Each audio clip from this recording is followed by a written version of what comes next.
Hello and good evening. Time is about 6:27 on the 21st of February 2026. And according to the calendar which I put up on my website www.dynamicstillnesses.com, on the page called Dailies, where I put up a calendar for February, on which for the date of 21st, I've written sacrum and ischium. Okay. Um, Now, ischium is the bone that kind of forms the um, side, kind of front, slightly front, side, and back of your pelvic girdle. And when you generally place your hands on your hip, some people place their hands exactly on the hip joint, but a lot of people, women at least, tend to place their hands on the ischial bones, which is about where the waist is, the waistline. Okay. And being aware of your waistline helps you be a little more aware of the ischial bone. Now, why is the ischial bone awareness important? Because the balance of your body, the central balance, that is the sacral promontory, the sacral bone is about the lower back of your spine curves inwards to form the lower back, or the lower back curves inwards. And about that region is where your sacral bone is, kind of the sacral promontory. Your sacral bone then curves like a palm from there inwards. And then you have your, oh, okay, sorry. And then you have the tailbone. Yeah. So the region where your lower back goes inwards, yeah, lower back, if you're going to place your hand above the lower back, it curves inwards.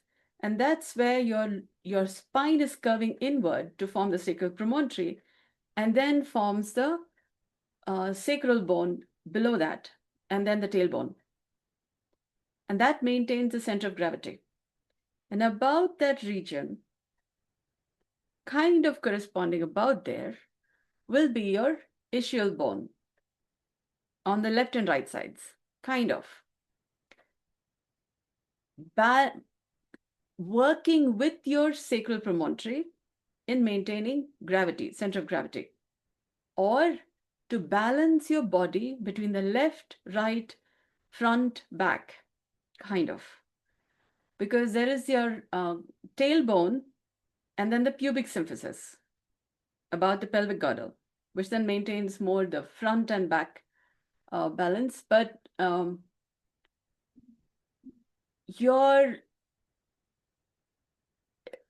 if you're wearing your underwear is wrapping. It's like a socks you wear about the region of your pelvic girdle.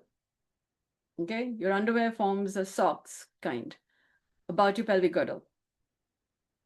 And if you're aware of your underwear, now I'm beginning to speak uncomfortable things because I need to get to places where we're talking about stuff you're not really talking about, but is part of our everyday lives.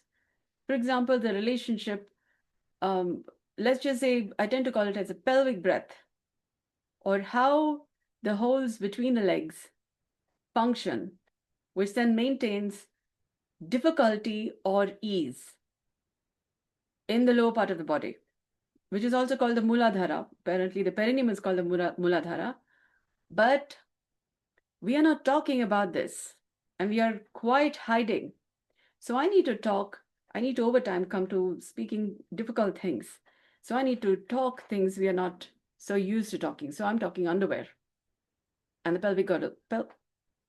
Today happens to be in the calendar about the ischium.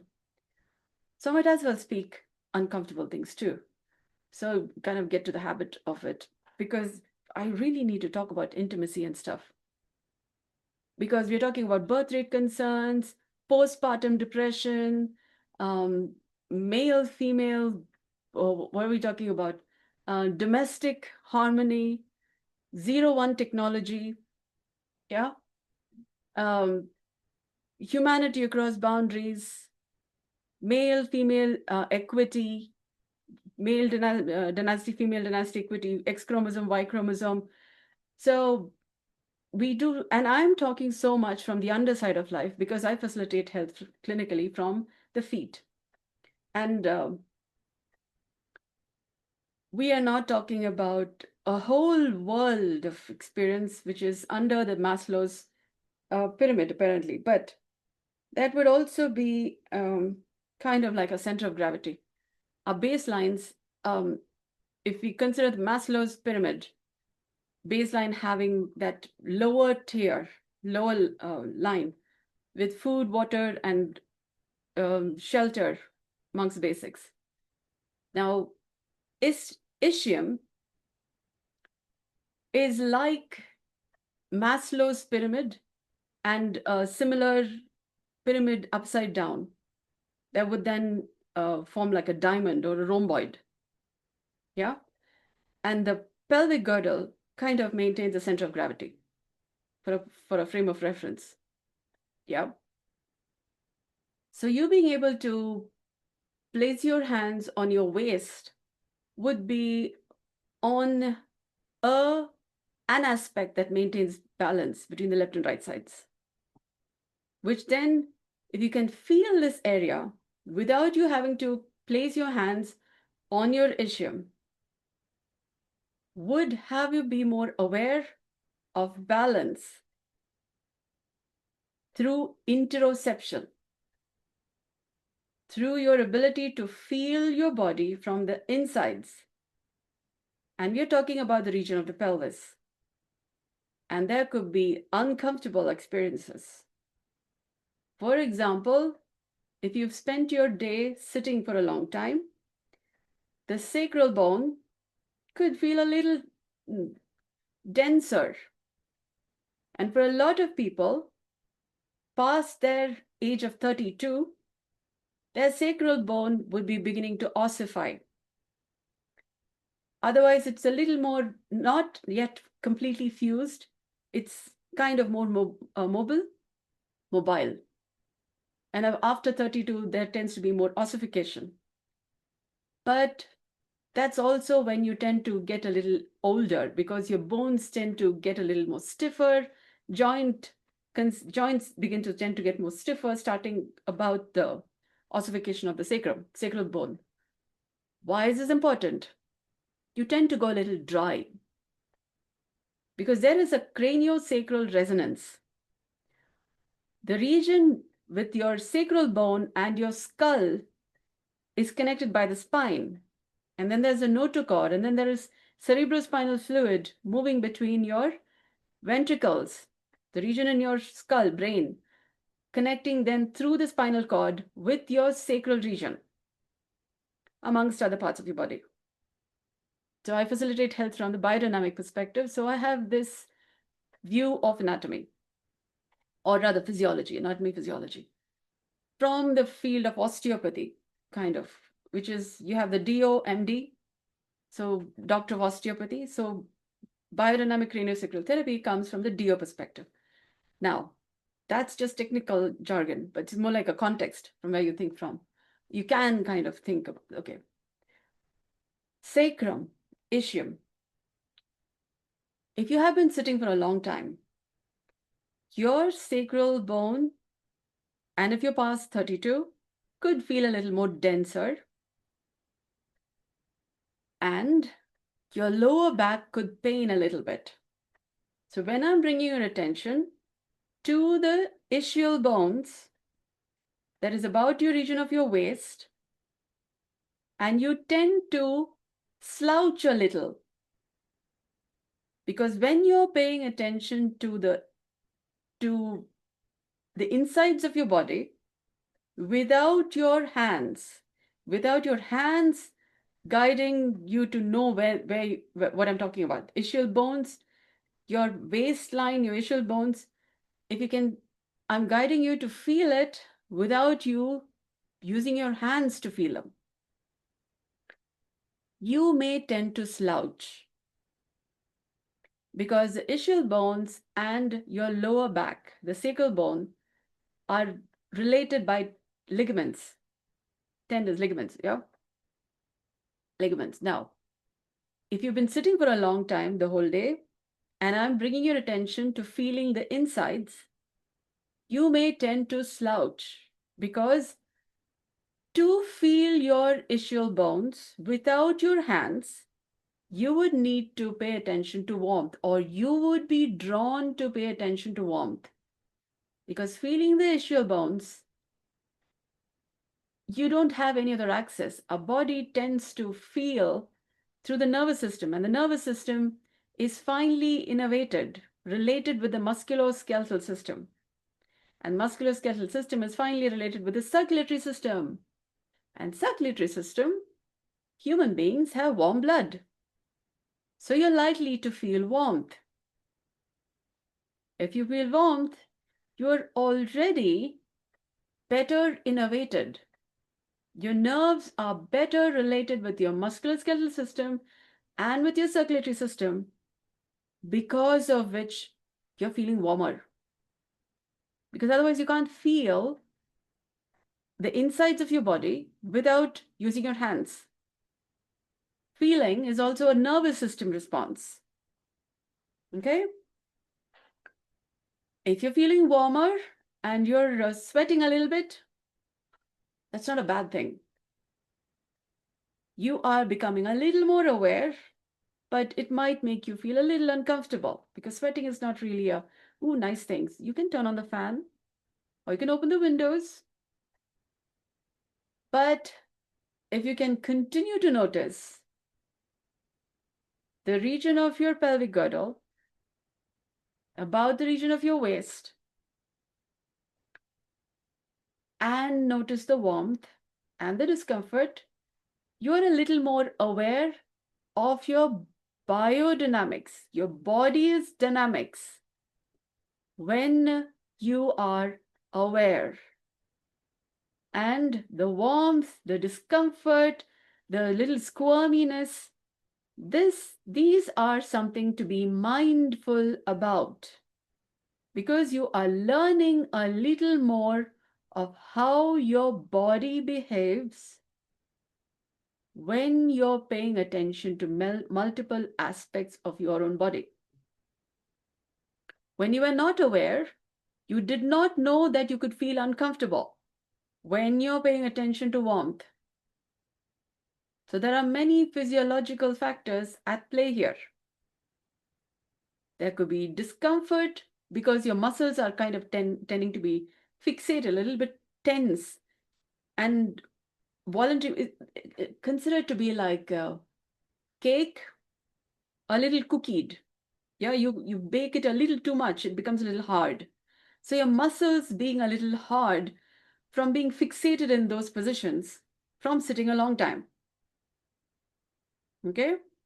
And when you're paying attention to your bones or your waist, the muscles which you did not even know is fixated in a particular manner in some time, like if you haven't exercised for a long time, or if you've exercised in the morning and you have been sitting through the day, and now you're paying attention to the insides of your body without a warm-up. Now, if you did a warm-up, there is no guarantee you would be able to feel these muscles, because you might move other muscles but may not be aware that these muscles have never moved.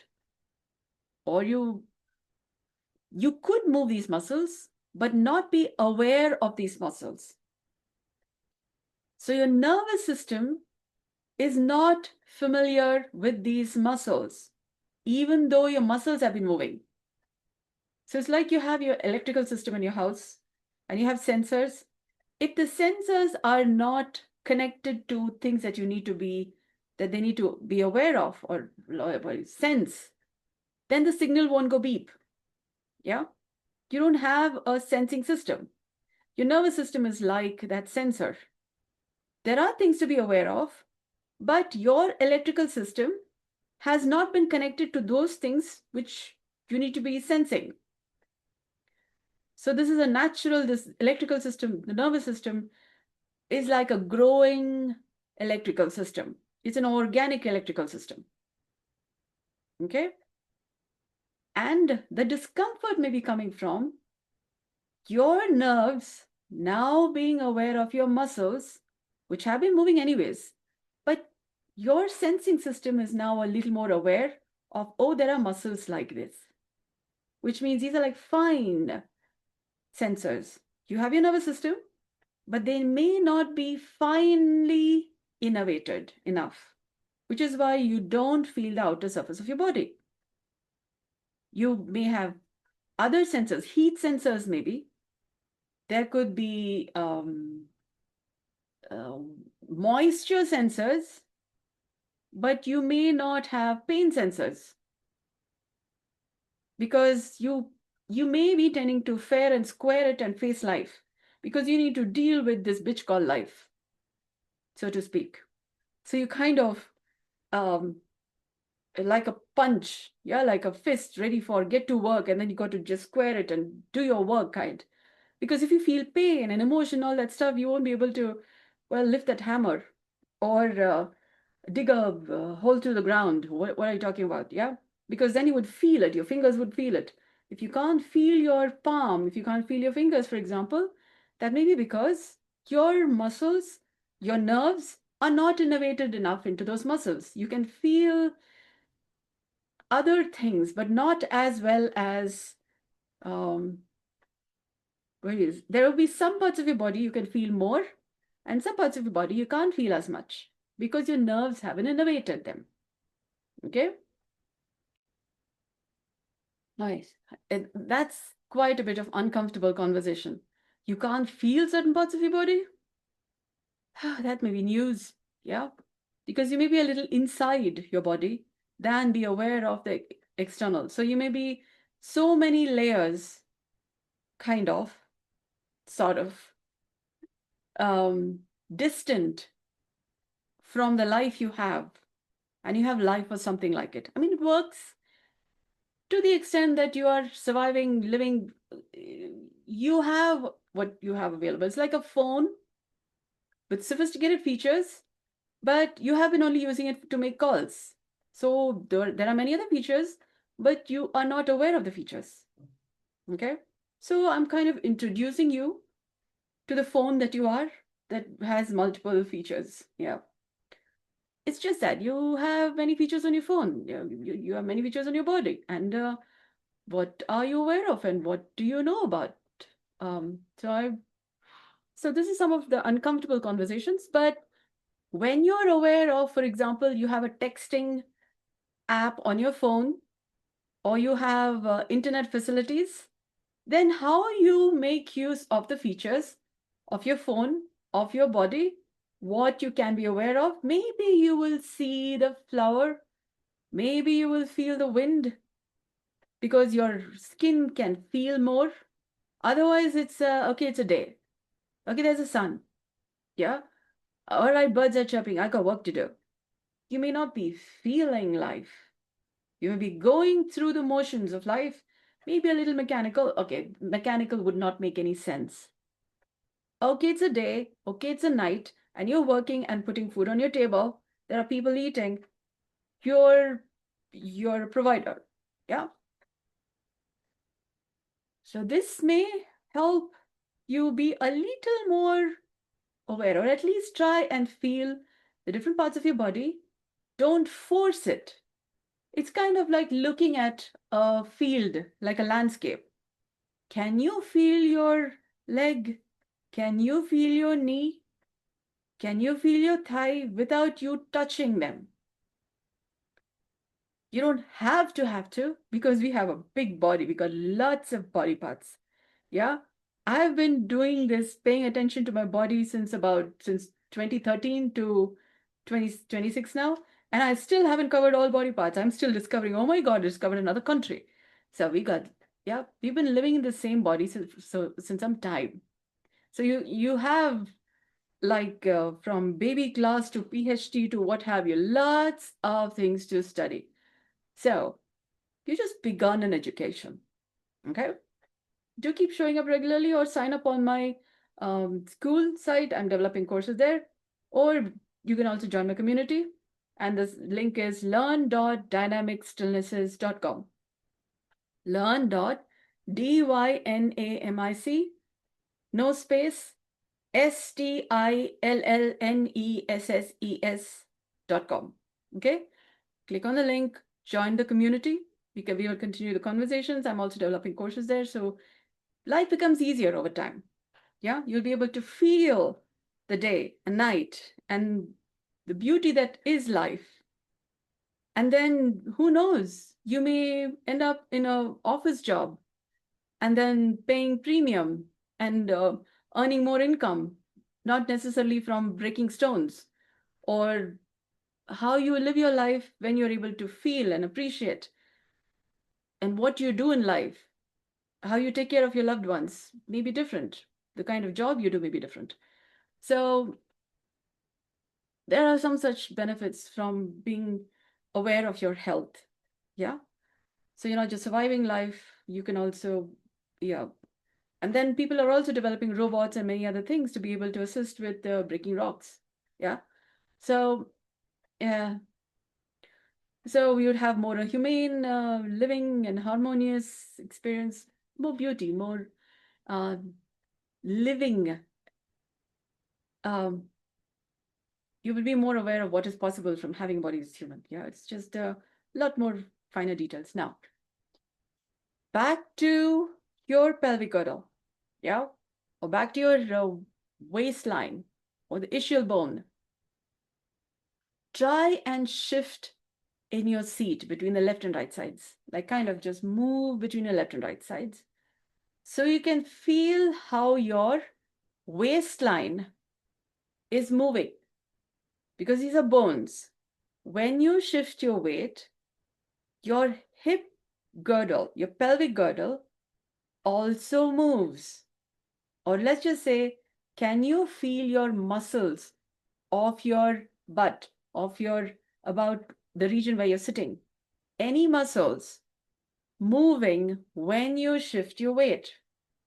Good. You can feel the insides of your body, the muscles in the insides of your body without you touching them. You can feel that. Good. Your nervous system is good enough to be able to feel that. Nice. Continue to shift your weight between left and right sides and notice the warmth. Now this may warm you up a little more, but you may be more warmer back than in the front, or maybe the other way around. Yeah. But notice any difference in warmth between the left and right sides of your pelvic girdle. You would be a little more aware of the part of your body that maintains your center of gravity while you're sitting, when you're sleeping, when you're standing. Yeah. When you're more aware of this center of gravity, this part of the body that maintains your center of gravity, it becomes easier for you to notice the shift in weight while you're walking. You might have a elegant, a certain, I can't say pizzazz, a certain charm about how you walk when you're a little more aware of this part of your body that maintains the center of gravity. Yeah. A little swagger. I don't know how to speak. Okay. It's not funny. It's not funny. Uh, a lot of people don't take care of how they walk because you're not aware of different parts of the body. Yeah. Okay. So a little beauty, a little grace, all that becomes possible. Now, if you tend to cross your legs while you're sitting, you may be contributing to bringing an imbalance between the left and right sides of your pelvic girdle or your hip joints or your waistline.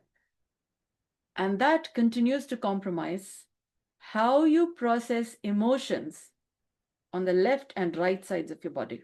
Now, your brain has two hemispheres, left and right sides. But how your body processes the information would get affected. You would tend to be more left wing versus right wing, intuitive versus creative, logical versus intuitive, logical versus creative. And there may be an imbalance between the two.